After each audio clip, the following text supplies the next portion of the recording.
Hello, my name is Akpabio. You're watching In Our Community. We are here today with our guest, Kanyon Sayers-Roods.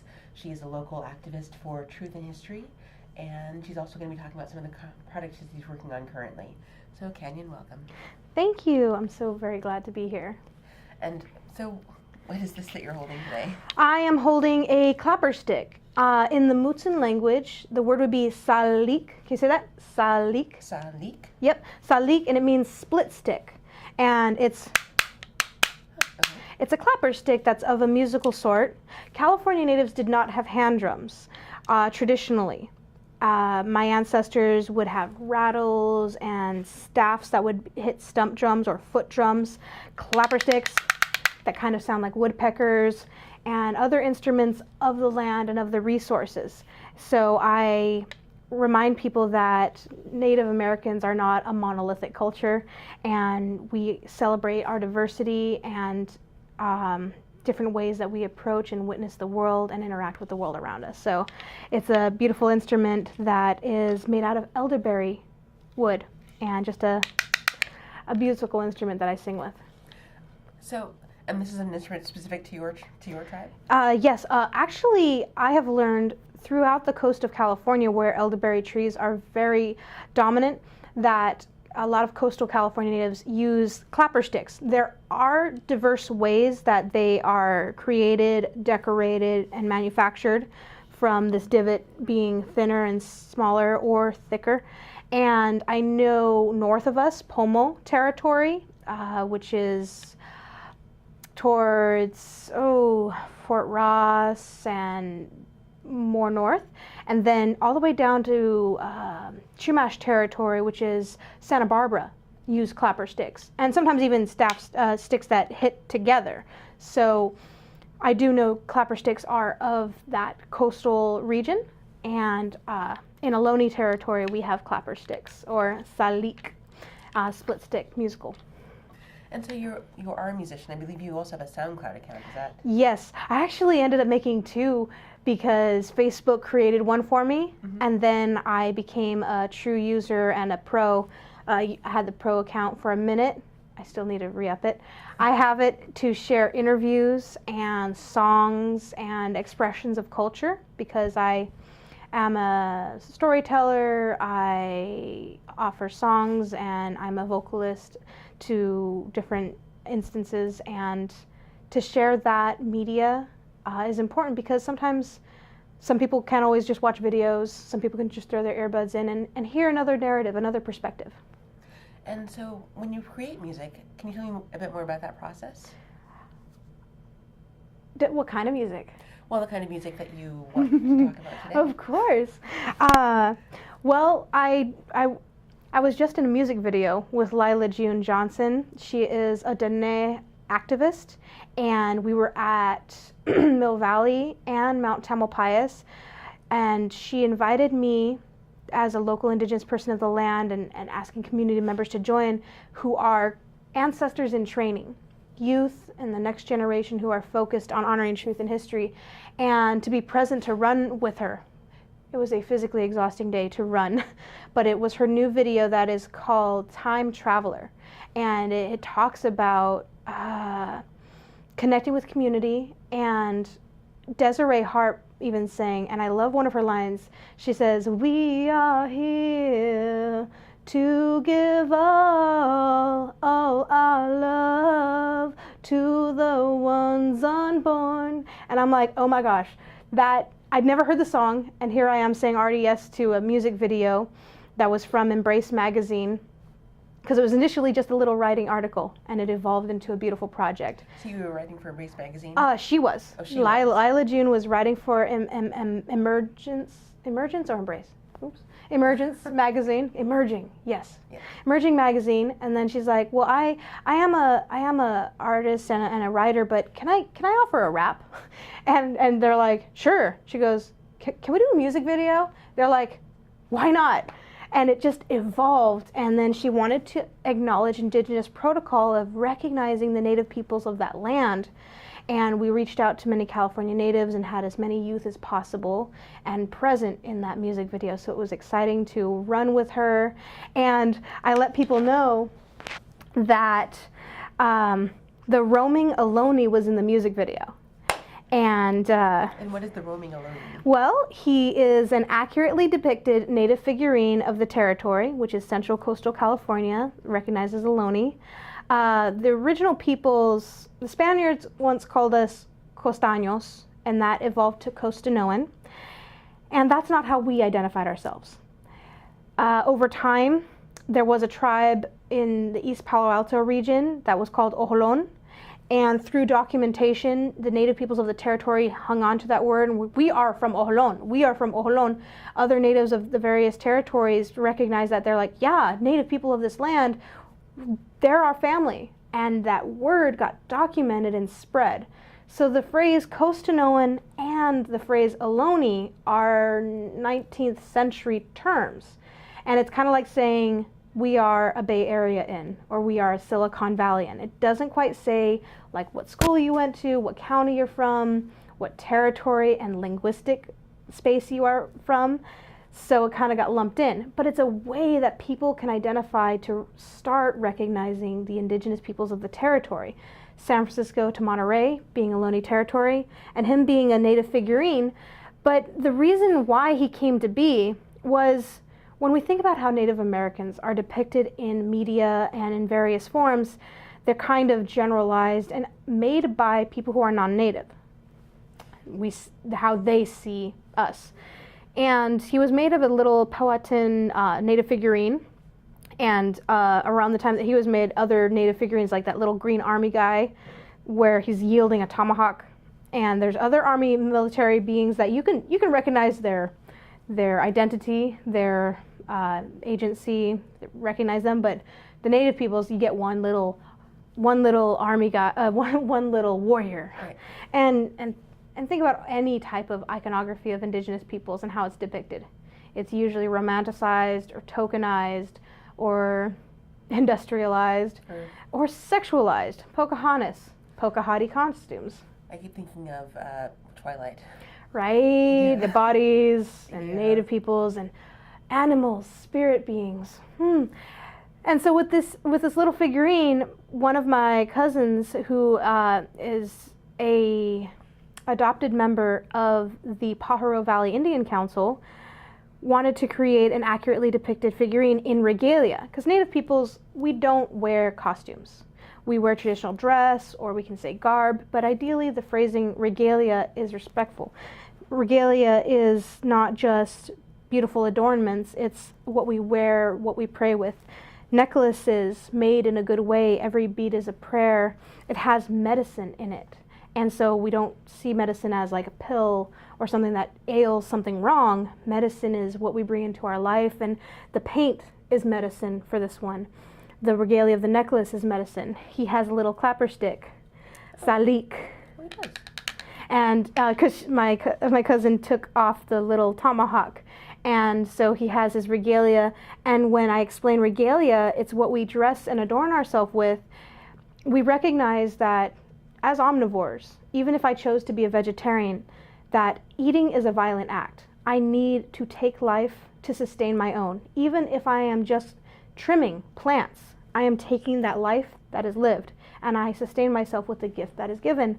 And to recognize that process, to have the indigenous mentality of recognizing the land, the plants, the animals as our kin, we hold that responsibility and are humble in that interaction. And so I explain his regalia, and I explain other instruments. Like I have a deer toe rattle, and I visit classrooms, and I say, is it made out of literal deer toes? Deer toes, literally.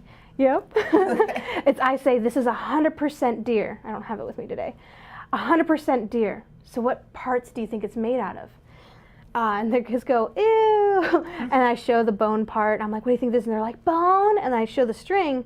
And some of them will say sinew. And I'm like, well, some rattles would be, but this is actually made out of hide. Some kids are like, what's hide? I'm like, the skin. And then I'm like, all right, what do you think these are made of? And I rattle it. And they're like, teeth. I'm like, well, teeth are a little smaller. They're like, antlers. I'm like, we would use the antlers. I actually have done flint knapping with antlers. and we can even pick up hot rocks with antlers when we go and we cook. And they're like, what? And I walk around, I'm like, well, what do deer walk on? They're like, toes. I'm like, yeah, they're little nails. Because when we hunt, my ancestors would respect everything. They wouldn't just go hunting like, I'm going to go kill a deer because I feel like a shoulder. I feel like shoulder or rib meat, and I want venison stew of the best cut. No, we would respect the life that was lived and the gift that is given and use as much as possible, from the antlers to the bones. There were the shoulder bones we would cut into patterns to use as a saw, and we would cut tule reeds to make our dwellings and our rooks. And so I use him as a teaching tool, and I explain that he is accurately depicted native figurine that is loosely representative of what we would have looked like in Ohlone territory that spans San Francisco to Monterey, and his social media game is on point. He's a hashtag roaming Ohlone. He's met Waynona LaDuke, who is an amazing superstar in Native community. He's met the 1491s, who are YouTube stars. They're comedians, indigenous comedians from different spaces, and they're really fun to hang out with. So he hung out with Dallas Goldtooth. He met Dallas Goldtooth's father, Tom Goldtooth of Environmental Indigenous Network, EIN. He's been to Bioneers Conference. He vogues with Two-Spirit community members. He goes to powwows. He went to PantheaCon, which was a earthy, pagan-like spiritual, earth-based spiritual circle of beings coming together. And he talked about Native appropriations. So, I mean, this little guy gets around. And he teaches people what Indigenous protocol is, and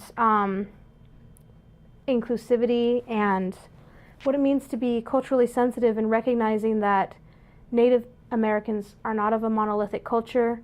We have to question how Native peoples are looked at and depicted in media, how today's society refers to Indigenous peoples. Many times I go to classrooms and people go, the young kids are like, you don't look Native because I'm not dressed in regalia. And I'm sitting here like, I live in the 21st century. I dress like a lot of people. And I do dress in my regalia, but my regalia is for ceremony. And I'm not going to be dressed ready for ceremony every single day. And sometimes ceremony is meant to be just for my own little community. It's not meant to be put on display.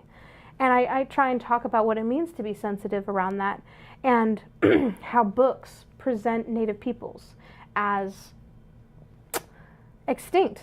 The Ohlone people once were here, and then we no longer see them. Well, extinct or as pathetic in a certain way. Yeah. And books will say Native Americans were hunter-gatherer peoples. Hunter-gatherer makes it sound like hand-in-mouth type of survivalist. And then even when we say ancient technologies, they'll say bushcraft or primitive ways. It's very dismissive of Native peoples who have had an intellectual and integral relationship with the environment, who have been stewards of the land for thousands of years. I have fun bringing humor into my interactions, and I'll walk across the room and I'll say, alrighty, so when we think about history, right here we're in 2018. And then I'll walk a little bit. I'll be like, all right about here's the 19th century we have, and the 18th century we had the gold rush, when people started coming to California to pioneer the New World. Then we go a little further, 1700s, 1800s, when the missions came through, and there were thousands of natives who were enslaved in the missions. And then we go a little further back, and we have, in 1492, Columbus sailed the ocean blue. We all recognize that. But then we go 14, and we walk. 2,000 years ago, 3,000, 4,000, 5,000, 6,000 years ago. And then people like to talk about the Bering Strait theory, where they say it was a land bridge where all the people of America came from. Yes, there were people who traveled, though indigenous peoples, we have watercraft. So that it's kind of hard to find data in the soil when it comes to watercraft. And even with that Bering Strait theory is dated 10, 11, however many thousands of years. There is archaeological data in the Americas older than that, proving there have been people on the land maintaining their integral relationship with the land longer than that theory. But even so, 1492 and thousands of years, when people say, well, you Indians all came from over here, all that time gets dismissed, where native peoples have been engaging in the environment respectfully and integrally, understanding plant medicine, understanding the animals, maintaining and stewarding the land, and just being the first permaculture designers, the first ecologists, engaging with animal and plant husbandry. And that all gets dismissed by saying Native Americans were hunter-gatherer, like we just pick seeds and we primitively would just hunt with spear or bow. Do you know how to make an atlatl? That is an amazing tool that people are unfamiliar with. And even any type of bushcraft, from flint knapping to make a weapon, to structural fishing, to making fabrics and woven strands of thread and rope and tools and resources, that totally gets dismissed in that narrative. And that's how Native peoples are depicted in history, because the colonial mindset says and deems it fit. So it sounds like not just truth in history, but also just an expansion of history. Exactly. And is that what the projects that you're working on currently, is it about expanding that definition of what history is? Of course, yes. I engage with different mediums of art, and I designed this coloring book as I started reconnecting with my ancestral language. There have been many dictionaries available Maybe through... a little bit higher? Right. And tilt this way. Oh yes, sorry about that, shining. So in my research, there have been many people who have collected data. There was Peabody Harrington, there was De La Cuesta, Miriam, Kroeber, many historians, linguists, anthropologists, and then archaeologists who have collected data and provided it, and then it has gone and it had the opportunity to be archived in various institutions like the Phoebe Hearst Museum and other, like Smithsonian. And many of our community members have been working to interact with those archives. And Kirina Giri Luna and Natasha Warner got a grant to work on the Mutsun language, to work with all of those dictionaries to see similarities from over time, the data collected from different people who were taking notes, like similarities of words in the 17 and then the 1800s. And one of the last fluent speakers of our language, Ascension Solarsino, passed away in the 30s. Right. And Peabody Harrington got to interview her. And the beautiful story around that was Ascension had a dream, or she knew someone would come to her and want to talk to her, and she needed to talk to him. Something was just telling her this. And she didn't know who, she didn't know when. And then all of a sudden Peabody Harrington has this internal calling that he has to go around California and document and learn about languages and focus on whatever he was meant to focus on. And he interacted with Ascension and they documented the language. And so they were meant to connect. They didn't know they were going to, but they did. And the amazing part is the Mutsun language is one language here in the Bay Area that was deeply, deeply documented. 3 languages in this region are being revitalized, that I'm so excited. In a previous interaction, the last time I was here in the community, I have a presentation of this map. Okay. And I have it on my website. But Ohlone territory, up here in Chochenyo territory, the language has been being revitalized by many community members. Our territory, the Mutsun, and down in Monterey Bay, the Rumsian, are 3 Bay Area languages that have a lot of passion and driven community members focused on revitalizing language and interacting with it daily. And connecting to language is so very important and beautiful. And so I'm excited to share what I do in sharing that we have diverse communities, diverse languages, yet there's some commonality with many Native peoples and communities where We recognize Indigenous peoples as being stewards of the land. We recognize Indigenous peoples of having an integral relationship with the environment and all life systems. All life is sacred. The animal and plants and beings around us are our kin, and we need to have that integral responsibility of understanding that system. And to honor truth and history will cue us in to ideally not do some of the silly, foolish, atrocious things of the past, and so we may honor the past to shape the future to go forward in a good way. So, musician, author.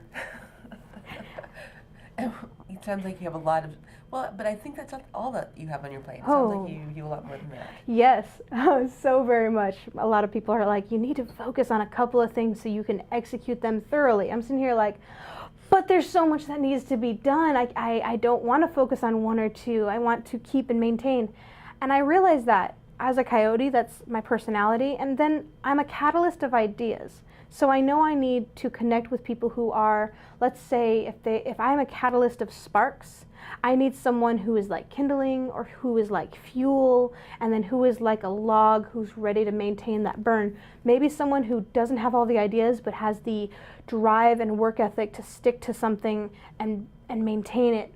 And I would love to connect with people who have those skills, because I personally may not have them, but I know how important it is to witness someone who does, from that work ethic to the effort and energy and dedication and skill set it takes to focus and maintain, because I catalyst. And so I currently, as I said, haven't been invading or visiting spaces that have only been in the position to witness Indigenous peoples currently. I love the organizations that have long-term integral relationships with Indigenous peoples. Let's say like the Cultural Conservancy, their nonprofit is just as old as ours. Our nonprofit is called Costanoan Indian Research. And I love work that they are doing, and I love collaborative energies. But I tend to be ready to take on those who are unfamiliar, so I instigate myself into new venues. And the way I see it is, I'm working on workshops and intensives around cultural sensitivity, around land acknowledgements, around honoring truth and history. And to do that is to help people who are unfamiliar with those phrases, terms, or energies that even are involved, and to allow them to witness another perspective. And so when we think about, let's say an agency has an older gentleman of their time conduct themselves possibly irresponsibly and engage in what we would consider sexual harassment, that organization probably would set in line an expected protocol, or, hey, we should just have this blanket workshop where all of our community goes to a sexual harassment training to understand what it all means. And my mind is like, we need that for cultural sensitivity. Mm-hmm. We need almost either an etiquette guideline or almost mandatory cultural sensitivity training in what it means to engage in different conversations around intellectual property rights or communal space, and recognizing the differences and witnessing marginalized voices. Yeah. So what would you suggest for anyone who wants to be a good ally in helping marginalized people express themselves, or helping marginalized voices get out into the wider conversation? Start researching decolonization and indigenization. So when we start decolonizing our mindset, we are starting to question why we do the things we do the way we do them. From, well, let's say like mainstream society is starting to shift in recognizing gender pronouns. And in the past, we didn't do that. We said, that's a boy, that's a girl. Why do we have such an investment in that? Because it's important, but why? I would ask my friends, if you saw someone and you saw them from a block or two away and they're wearing baggy sweats and a baggy sweater that has a really cool pattern, and you can't tell if they are female-bodied or male-bodied, and you said, I really like their sweater is so freaking cool. There. Why is it so hard for us to just give that them, that person, until that person consents on how they want to be identified. It's not that hard. And I start asking people, like, why do we do that? Why do we see blue for boy and pink for girl? And we start asking that question and start realizing, oh, because there was a consumer shift and there was an advertising shift that had us believe that. And we start questioning why certain things are a trend, why certain things are accepted as a social norm, and how social norms shift over time, how some things are mainstream, expected, or managed or maintained as a norm, and then which are not, because things were done differently over time, and things were done differently further back. So decolonize is to question why we do the things we do, and to shift some of those things that we no longer believe are necessary. Like, let's say back in the day, slavery. That's no longer done. It's okay to change and get away from that. Same thing with today. There are some things that we need to let go of, certain habits, certain things, and then other things like, let's say it's okay to be different than somebody. It's okay to identify differently. We can respect each other for being different and celebrate that and not be so worried in what we present or engage. And so I have been going to different spaces talking about decolonization and indigenization, of recognizing indigenous methodologies and ideologies, pedagogies, and that type of way we can bring in and incorporate these ways we can interact with our world. So indigenous mentality is not only thinking about how a practice can benefit ourselves or our community or our environment, but even 7 generations in the future. And if we think that way, it would shift, let's say, how businesses operate, how they start turning a profit. They wouldn't be polluting so poorly. They wouldn't be disrupting whole communities because they're focused on a profit of the territory. They wouldn't be investing in these non-sustainable methodologies. So for people who want to find out more about the work you do, what is your website again? It is IndianCanyonLife.org and my /KSR, which is my personal little website. I'm very Googleable. My name is Kanyon Coyote Woman Sayers-Roods, and that's with a K. I love social media, so I'm on Facebook, Instagram, SoundCloud, YouTube. I'm Coyote Woman's Creations on YouTube, but I maintain all of Indian Canyon's social media outlets, so I like to interact with people. Well, Kanyon, thank you so much for coming onto the show today. Thank you. And thank you so much for watching. You've been watching In Our Community with Kanyon Sayers-Roods. My name is Akpabio, and we'll see you next time.